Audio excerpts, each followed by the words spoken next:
brought to you by Vigard. ರಾಜ್ಯದಲ್ಲಿ DK ಮತ್ತು HDK ನಡುವಿನ ಸಮರ ಸದ್ಯಕ್ಕಿಂತೂ ನಿಲ್ಲುವಂತ ಲಕ್ಷಣಗಳು ಕಾಣಿಸ್ತಾ ಇಲ್ಲ. ನಿನ್ನೆ ತಾನೇ ಇಬ್ರು ನೇರಾನೇರವಾಗಿ ಬೈದಾಡ್ಕೊಂಡಿದ್ರು. ನಿನ್ನೆ ತಾನೇ ನೇರಾನೇರವಾಗಿ ಆರೋಪ ಪ್ರತ್ಯಾರೋಪಗಳನ್ನ ಇಬ್ರು ನಾಯಕರು ಮಾಡಿದ್ರು.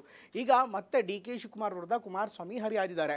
ಅದರಲ್ಲೂ ನೇರವಾಗಿ DK ಶಿವಕುಮಾರ್ ಅವ್ರನ್ನೇ ಟಾರ್ಗೆಟ್ ಮಾಡ್ತಾ ನಿನ್ನೆ ನಾನೇನೆಲ್ಲ ಆರೋಪ ಮಾಡಿದ್ದೀನಿ ಅದಕ್ಕೆ ನನ್ನ ಬಳಿ ದಾಖಲೆ ಇದೆ, ಹಿಂದೆ ಆದೆಲ್ಲ ಘಟನೆಲ್ಲವೂ ಕೂಡ ಅದೆಲ್ಲವೂ ಸತ್ಯ ಅನ್ನುವಂಥ ಮಾತನ್ನ ಹೇಳ್ತಿದ್ದಾರೆ. ಇನ್ನು ಅದಕ್ಕೆ ಪ್ರತಿಯಾಗಿ DK ಶಿವಕುಮಾರ್ ಕೂಡ ನನಗೆ ಕುಮಾರಸ್ವಾಮಿ ಮೇಲೆ ಗೌರವ ಇದೆ, ಈಗಲೂ ಕೂಡ ಅದೇ ಗೌರವನ ನಾನು ಮೇಂಟೈನ್ ಮಾಡ್ತಾ ಇದ್ದೀನಿ, ಆದರೆ ವೈಯಕ್ತಿಕವಾಗಿ ಯಾಕೆ ಮಾತಾಡ್ತಾರೆ ಅನ್ನುವಂಥ ಪ್ರಶ್ನೆಯನ್ನು ಈಗ ಮುಂದಿಟ್ಟಿದ್ದಾರೆ. ಇಷ್ಟಾದರೂ ಕೂಡ ಈ ರಾಜಕೀಯ ತಿಕ್ಕಾಟ ಈಗ ಹೊಸ ತಾರ್ಕಕ್ಕೇರ್ತಾ ಇದೆ.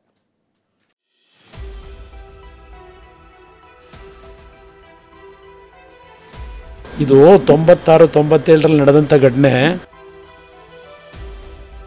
ಒಂದು ಮಗುನ ಕರ್ಕೊಂಡೋಗಿ ಕಿಡ್ನಾಪ್ ಮಾಡಿ ಅದೇ ಬೆಂಗಳೂರು ಮೈಸೂರು ರೋಡಲ್ಲೇ ಜಮೀನು ಬರ್ಸ್ಕೊಳ್ಳಿಕ್ಕೆ ಏನೇನು ನಡೆಸಿದಿರಿ? ಇತಿಹಾಸಗಳಿದೆ. ಚೆಕ್ ಬೇಕಾ ಕೊಟ್ಟಿರೋದು? ಚೆಕ್ ಡಿಸಾನರ್ ಮಾಡಿರೋದು ಬೇಕಾ? ಎಲ್ಲ ಇಟ್ಟಿದ್ದೀವಪ್ಪ. ಮಿಸ್ಟರ್ ಕುಮಾರಸ್ವಾಮಿ ಹೇಳ್ತಾ ಇದ್ದೀನಿ, let us debate in the assembly. ಆಕ್ರೋಶ ನಿಲ್ತಾನೆ ಇಲ್ಲ. ದಾರಿ ತಪ್ಪಿದ ಮಾತಿಗೆ ಕುಮಾರಸ್ವಾಮಿ ವಿರುದ್ಧ ಆಕ್ರೋಶ ಭುಗಿಲೆದ್ದಿದೆ. ಗ್ಯಾರಂಟಿಯನ್ನ ಟೀಕಿಸೋಕೆ ಹೋಗಿ HDK ವಿವಾದಕ್ಕೀಡಾಗಿದ್ದಾರೆ. ಇದನ್ನೇ ಕಾಂಗ್ರೆಸ್ ಬಂಡವಾಳವನ್ನಾಗಿ ಮಾಡಿಕೊಳ್ಳೋಕೆ ತಂತ್ರ ರೂಪಿಸುತ್ತಿದೆ.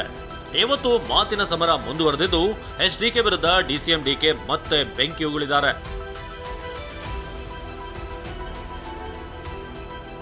ಲೋಕ ಅಖಾಡದಲ್ಲಿ ನಿಲ್ಲದ HDK ವರ್ಸಸ್ DK ವಾಗ್ಯುದ್ಧ. ಕುಮಾರಸ್ವಾಮಿ ವೈಯಕ್ತಿಕವಾಗಿ ಯಾಕೆ ಬಂದ್ರು ಎಂದ DK. ಗ್ಯಾರಂಟಿಯಿಂದ ತಾಯಂದಿರು ದಾರಿ ತಪ್ಪಿದ್ದಾರೆ ಎಂದ ಕುಮಾರಸ್ವಾಮಿ ವಿರುದ್ಧ ಕಾಂಗ್ರೆಸ್ ನಾಯಕರು ಮುಗಿಬಿದ್ದಿದ್ರು. ಅದರಲ್ಲೂ DCM DK HDK ಮಧ್ಯೆ ದೊಡ್ಡ ವಾಕ್ ಸಮರವೇ ನಡೆದಿತ್ತು. ಹೆಣ್ಮಕ್ಳ ಕಿಡ್ನಾಪ್, ಹೀಗೆ 10 ಆರೋಪ ಪ್ರತ್ಯಾರೋಪಗಳು ಜೋರಾಗಿಯೇ ಇತ್ತು. ಇದೀಗ ನನ್ನ ಎಲ್ಲ ಆರೋಪಕ್ಕೆ ದಾಖಲೆಗಳು ಇದೆ ಅಂತ ಮಾಜಿ CM ಕುಮಾರಸ್ವಾಮಿ ಬಾಂಬ್ ಸಿಡಿಸಿದ್ದಾರೆ. ಮಹಿಳೆಯನ್ನ ಕಿಡ್ನಾಪ್ ಮಾಡಿ ಬೆದರಿಸಿ ಜಮೀನು ಬರೆಸಿಕೊಂಡಿದ್ದು ನಿಜ ಅಂತ ಬೆಂಗಳೂರಿನಲ್ಲಿ ಮಾಜಿ CM ಕುಮಾರಸ್ವಾಮಿ ಹೇಳಿದ್ದಾರೆ. ಇದು ನಡೆದಿರುವುದು 1996-97ರಲ್ಲಿ. ಆದ್ರೆ ಎಲ್ಲಾ ದಾಖಲೆಗಳು ಇದೆ ಎಂದಿದ್ದಾರೆ. ಒಂದು ಮಗುವನ್ನ ಕಿಡ್ನಾಪ್ ಮಾಡಿ ಕರ್ಕೊಂಡು ಏನ್ ಮಾಡಿದ್ರಿ? ಎಲ್ಲಾ ದಾಖಲೆಗಳು ನನ್ನ ಹತ್ರ ಇದೆ ಅಂತ ಹೇಳಿದ್ದಾರೆ. ಫಸ್ಟ್ ಟೈಮ್ ಇದು ಹೇಳಿರೋದು ನಾನು. ಇದು 96-97ರಲ್ಲಿ ನಡೆದಂತ ಘಟನೆ. ಚೆಕ್ ಬೇಕಾ ಕೊಟ್ಟಿರೋದು? ಇದು ತಗೊಳ್ಳೋಣ. ಇದು ಇನ್ವರ್ಟರ್ AC. ನೀವು ಗ್ಯಾಮ್ಲರ್ ಅಲ್ವಾ? ಗ್ಯಾಮ್ಲರ್ ಜೂಜಾಡ್ತಿರಲ್ವಾ? ನೀವು ಜೂಜಾಡ್ತೀರಾ? ಇಲ್ಲ, ಯಾರು ಏನು ಹೇಳಿದ್ರು ಅಂತ ನೀನು ಎಷ್ಟು ಕಾಸ್ಟ್ಲಿ ಹಾಗೂ ಡೆಲಿಕೇಟ್ AC ತಗೊಂಡು ಸ್ಟೆಬಿಲೈಸರ್ ತಗೊಳ್ಳಿಲ್ಲ ಅಂದ್ರೆ ಇದು ಜೂಜಾಟ ತಾನೇ. ಒಂದೇ ಫ್ಲಕ್ಚುಯೇಷನ್ ಗೆ ನಿಮ್ಮ ಇನ್ವರ್ಟರ್ AC ಪಾರ್ಟ್ಸ್ ಡ್ಯಾಮೇಜ್ ಆಗಬಹುದು. ಅದನ್ನು ವಿಗಾರ್ಡ್ ಉಪಯೋಗಿಸಿ ಸುರಕ್ಷಿತವಾಗಿರಿಸಿ. V-Guard, India's number 1 stabiliser. ಅದು ಚೆಕ್ ಡಿಸಾನರ್ ಮಾಡಿರೋದು ಬೇಕಾ? ಎಲ್ಲ ಇಟ್ಟಿದ್ದೀವಪ್ಪ. ಏನು ಮಾಡಿದಿರಿ? ಒಂದು ಮಗುನ ಕರ್ಕೊಂಡೋಗಿ ಕಿಡ್ನಾಪ್ ಮಾಡಿ ಅದೇ ಬೆಂಗಳೂರು ಮೈಸೂರು ರೋಡಲ್ಲೇ ಜಮೀನು ಬರ್ಸ್ಕೊಳ್ಳಿಕ್ಕೆ ಏನೇನು ನಡೆಸಿದಿರಿ? ಇತಿಹಾಸಗಳಿದೆ.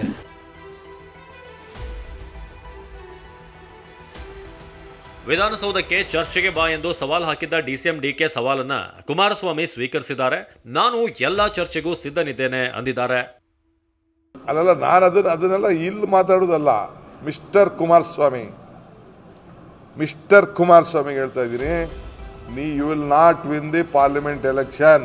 ಎದುರ್ಕೊಂಡು ನಿನ್ನ ಕ್ಷೇತ್ರ ಬಿಟ್ಬಿಟ್ಟು ಪಕ್ಕದ ತಾಲೂಕು ಪಕ್ಕದ ಜಿಲ್ಲೆಗೆ ಹೋಗಿದ್ಯಾ? ಹೋಗಿ, you have right to go. Let us debate in the assembly. ಚರ್ಚೆಗೆ ಯಾವಾಗ ಕರೆದವ್ರು? ಈಗೇನೋ ನೆನ್ನೆ ಹೇಳ್ತಾರೆ ಚರ್ಚೆ ಮಾಡಬೇಕು ಅಂದರೆ ಚರ್ಚೆ ಮಾಡೋಕ್ಕೆ ಸಿದ್ಧ ಇದ್ದೀನಿ ಬನ್ನಿ. ಅಯ್ಯೋ ರಾಮನಿಗೆ ಎಷ್ಟು ಕಂತುಗಟ್ಟಲೆ ಡಾಕ್ಯುಮೆಂಟ್ ಅವೆ. ಈಗ ಶಾಂತಿನಗರ ಹೌಸಿಂಗ್ ಸೊಸೈಟಿ. ಕುಮಾರಸ್ವಾಮಿ ಬಗ್ಗೆ ನನಗೆ ವೈಯಕ್ತಿಕವಾಗಿ ಗೌರವ ಇದೆ, ಆದ್ರೆ ಬಂಡೆ ಕಲ್ಲು ಚೂರಿ ವಿಷ ಕೊಟ್ರು ಅನ್ನೋದು ಯಾಕೆ ಅಂತ DCM DK ಗರಂ ಆದ್ರು.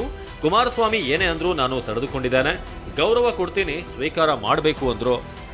ಪರ್ಸನಲಿ ನಾನು ಅವ್ರಿಗೆ ಬಹಳ ಗೌರವ ಕೊಡ್ತಿದ್ದೆ, ಈಗೂ ಕೊಡ್ತೀನಿ, ಮುಂದೆನೂ ಕೊಡ್ತೀನಿ. ಬಟ್ ಪದೇ ವೈಯಕ್ತಿಕವಾಗಿ ಬಂಡೆ ಕಲ್ಲು ಹೊಡೆದ್ಬಿಟ್ಟ, ಚೂರಿ ಹಾಕ್ಬಿಟ್ಟ, ವಿಷ ಕೊಟ್ಬಿಟ್ಟ. ಇವೆಲ್ಲ ಹಿರಿಯರಿಗೆ ಗೌರವ ಕೊಡುವಾಗ ಗೌರವನ ಸ್ವೀಕಾರ ಮಾಡಿ. ಪಾಲಿಟಿಕ್ಸ್ ಅಲ್ಲಿ ಯಾವುದು ಶಾಶ್ವತ ಇಲ್ಲ. ಬಂಡೆ ಹೊಡೆದು ವಿದೇಶಕ್ಕೆ ಸಾಗಾಟ ಮಾಡಿದ್ದಾರೆ ಅನ್ನೋ ಕುಮಾರಸ್ವಾಮಿ ಆರೋಪಕ್ಕೆ DCM DK ಕೌಂಟರ್ ಕೊಟ್ಟರು. ನನ್ನ ಬಂಡೆ ನಾನು ಹೊಡೆದಿದ್ದೇನೆ ಅಂದ್ರು. ಕಷ್ಟಪಟ್ಟು ಬಂದಿದ್ದೇವೆ. ಯಾವ ಕಷ್ಟಪಟ್ಟವ್ರೆ? ಕಲ್ಲು ಬಂಡೆ ಕದ್ದು ವಿದೇಶಗಳಿಗೆ ಸಾಗಿಸಿರೋದೇ ಕಷ್ಟ ಅಲ್ವಾ? ಬಂಡೆ ಹೊಡೆದಿದ್ದು ನನ್ನ ಬಂಡೆ ರೀ, ನನ್ನ ಕಲ್ಲು, ನನ್ನ ಆಸ್ತಿ, ನನ್ನ ಜಮೀನಿರೋ ಬಂಡೆ ನಾನು ಹೊಡೆದು ನಾನು ಬದುಕೊಂಡಿದ್ದೀರಪ್ಪ. ಯಾವುದೋ ಒಂದು ಕಾಲದಲ್ಲಿ ನಾನು ಮಾಡ್ತಿದ್ದೆ. ಈಗ ನಿಲ್ಲಿಸಿದ್ದು ನನ್ನ ಮಕ್ಕಳ ಕಾರ್ಯಕ್ರಮ ಆಗ್ಬೋದು ಅಂತ ಬಿಟ್ಟಿದ್ದೆ ನಾನು. ಅವೆಲ್ಲ ಬೇಡ.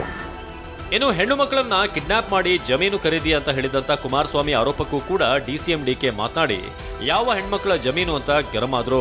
ಕೆಲವು ಕುಟುಂಬದ ಹೆಣ್ಮಕ್ಳನ್ನ ಕಿಡ್ನಾಪ್ ಮಾಡಿ ಜಮೀನು ಬರೆಸ್ಕೋಬೇಕಾದ್ರೆ ಎದುರಿಸಿ ಅವತ್ತು ಇದುವರೆಗೆ ದುಃಖನೇ ಬಂದಿರಲಿಲ್ಲ ಅಂತ ಪ್ರಕರಣಗಳಲ್ಲಿ. ಪರ್ಸನಲ್ ಅಟ್ಯಾಕು, ಮತ್ತೊಂದು ಅಟ್ಯಾಕು, ಏನೇನೋ ಯಾವುದೋ ಹೆಣ್ಮಕ್ಳು ಕೈಲಿ ಜಮೀನು ಬರ್ಸ್ಕೊಬಿಟ್ಟಿದೆ. ಯಾವ ಹೆಣ್ಮಕ್ಳ ಮೇಲೆ? ಎಚ್ಡಿಕೆ ದಾರಿ ತಪ್ಪಿದ ಹೇಳಿಕೆ ಕಾಂಗ್ರೆಸ್ ಬಂಡವಾಳ ಮಾಡಿಕೊಳ್ಳೋಕೆ ಪ್ಲಾನ್ ಮಾಡಿದೆ. ಎಚ್ಡಿಕೆ ಹೇಳಿಕೆಯನ್ನೇ ಮನೆ ಮನೆಗೆ ತಲುಪಿಸೋದಕ್ಕೆ ಸೂಚನೆ ನೀಡಲಾಗಿದೆ. ಸ್ಥಳೀಯ ನಾಯಕರಿಗೆ ಕಾಂಗ್ರೆಸ್ ಮುಖಂಡರು ಈ ಸೂಚನೆಯನ್ನ ಕೊಟ್ಟಿದ್ದಾರೆ. ಚುನಾವಣೆವರೆಗೂ ಕುಮಾರಸ್ವಾಮಿ ಹೇಳಿಕೆಯನ್ನ ಜೀವಂತವಾಗಿರಿಸಲು ಸೂಚನೆ ನೀಡಲಾಗಿದೆ. ಬಿಜೆಪಿ ಜೊತೆ ಸೇರಿ ಕುಮಾರಸ್ವಾಮಿ ದಾರಿ ತಪ್ಪಿದ್ದಾರೆ ಅಂತ ಸಚಿವ ಎಂಬಿ ಪಾಟೀಲ್ ವಾಗ್ದಾಳಿ ನಡೆಸಿದ್ದಾರೆ. ಎಚ್ಡಿಕೆ ದಾರಿ ತಪ್ಪಿದ ಮೇಲೆ ಇಂಥ ಮಾತು ಬಂದಿರೋದು, ಕುಮಾರಸ್ವಾಮಿ ಮಾತು ಸರಿಯಿಲ್ಲ ಅಂತ ಕಿಡಿಕಾರಿದ್ದಾರೆ. ಕುಮಾರಸ್ವಾಮಿ ಅವರು ಸ್ವತಃ ದಾರಿ ತಪ್ಪಿದ್ದಾರೆ. ಬಿಜೆಪಿ ಜೊತೆ ಹೋಗಿ ದಾರಿ ತಪ್ಪಿ ಹಿಂಗೆ ದಾರಿ ತಪ್ಪುವಂತ ಮಾತುಗಳನ್ನು ಮಾತಾಡ್ತಾ ಇದ್ದಾರೆ. ಒಟ್ಟಾರೆಯಾಗಿ ಲೋಕ ಅಖಾಡದಲ್ಲಿ ಕುಮಾರಸ್ವಾಮಿಯ ಮಾತು ಕಿಚ್ಚು ಹಚ್ಚಿದ್ರೆ ಡಿಸಿಎಂ ಡಿಕೆ ಎಚ್ಡಿಕೆ ಮಧ್ಯೆ ಮಾತಿನ ಸಮರಕ್ಕೂ ಇದು ಕಾರಣವಾಗಿದೆ. ಮತ್ತೊಂದೆಡೆ ನನ್ನ ಆರೋಪಕ್ಕೆ ಎಲ್ಲ ದಾಖಲೆಯೂ ಇದೆ ಅಂತ ಕುಮಾರಸ್ವಾಮಿ ಸ್ಫೋಟಕ ಹೇಳಿಕೆ ನೀಡಿದ್ದಾರೆ. Bureau report, TV9. Brought to you by Vigart.